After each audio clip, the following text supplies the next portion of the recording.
Believe it or not, there's some very powerful whom President Uhuru Kenyatta will leave behind in office when he leaves office in a few months' time at the end of his second term. Indeed, these people are so powerful that if they don't want you to be the next president, it is unlikely that you'll be.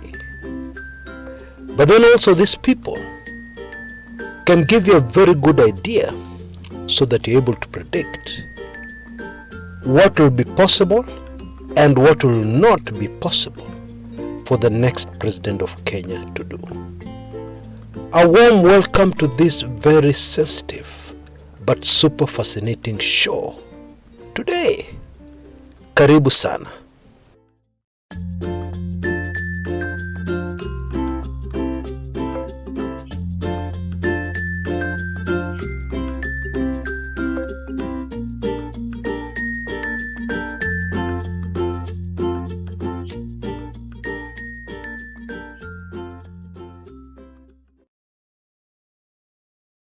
In about 7 months' time, President Uhuru Kenyatta will leave office. But there are those who will leave behind, who have been in office for a very long time. And these gentlemen and ladies, who are extremely powerful in the nation called Kenya, will remain in office as the new president takes charge sometimes in August 2022. I'm of course talking about the intelligence community. Indeed, in any country, the intelligence community is extremely powerful. It is not elected and it remains in office long after a president is gone and another one has come in. In my opinion, this is something very important we all need to understand, so as to avoid being lied to by people contesting the presidency, giving us promises they can never keep. And I'm going to say something that is going to shock most of us. It is the incoming president who must conform, in most cases, to the intelligence community, and not the other way around. It is very rare that a new president manages to arm twist the powerful intelligence service to have their way. That is the reality anywhere in the world. Indeed, in some instances, the intelligence service of a country can be so powerful as to influence who takes over the presidency. Oh yes, and I'll give you a very recent example from Africa, from our neighbors Tanzania. The late President John Pombe Magufuli, and I've covered this in another video on this channel, the late President Magufuli was a Usalama wa Taifa, the country's intelligence service, candidate, and the only reason he won against so many odds is because the intelligence service in Tanzania were determined that Magufuli wins. In order to achieve the objectives, the intelligence community in that country felt that corruption at the highest level in Tanzania had gone overboard. In the United States of America in the 60s, a president called John Fitzgerald Kennedy got elected. And he tried very hard to get the intelligence service in that country to conform to what he wanted. His idea was to completely dismantle the intelligence community as it was at that time and rebuild it anew. He felt this was the best course of action for the country. Now, if you read history, you'll know what happened to Kennedy. He was not able to complete his mission. Yep, this is just how powerful these people who always remain in the shadows are. Yeah, that's the reality. Now, the intelligence service in Kenya has come a very long way. from the 60s, 70s, 80s, and 90s. And these days, it's a very professional outfit. Now, what that should tell you immediately is that corruption, even as it continues in Kenya, but to a much lesser extent, will never be able to make a comeback going forward. What it tells you is that the fight against corruption is something that will definitely continue no matter who wins the presidency.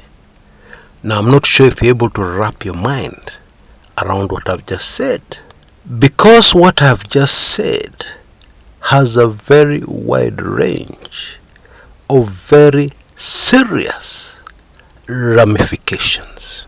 It means, for instance, that if you're seeking the presidency of the Republic of Kenya and you're corrupt, chances of you ascending to that office are extremely minimal. Because, for starters, some of the most powerful people in the country, part of the system, will always fight tooth and nail to ensure that you never make it as president. Because if you become president, your presidency in itself is a threat to the security of the state. Earlier on, I said that our intelligence services are much more professional than they were in the past. I want to expand on that point. You see, the 2010 Constitution had something in it that has contributed immensely to making this very important part of our system in the country more professional. You see, in the past, there was no limit to how long an intelligence post would serve. I mean, Bwana James Kenyattas served as head of our intelligence for decades, from 1965 to 1991. Now just think about it for a minute. He was human, and the human tendency when you're in such a powerful position for so long is that you start to think you're God, the small g. Because Bwana Kenyattas, and his deputy for many years, somebody I'll talk about in a minute, Stephen Mureithi Mwangi, started off very well, with the interests of the country very deep in their hearts. But towards the end of their tenure, in these very powerful positions, head of intelligence and his deputy, they lost the way somewhere. Because, for instance, we know that both Bwana Kenyattas and Bwana Stephen Mureithi Mwangi owned businesses, very lucrative businesses. Indeed, both of them owned businesses with President Moi. Now, super fascinating is that both Kenyattas and Mureithi's businesses are still in the courts, are a subject, are a matter before the courts. Bwana Mureithi sued President Moi. He claimed that Moi detained him in an effort to snatch away his shares in the businesses they owned together.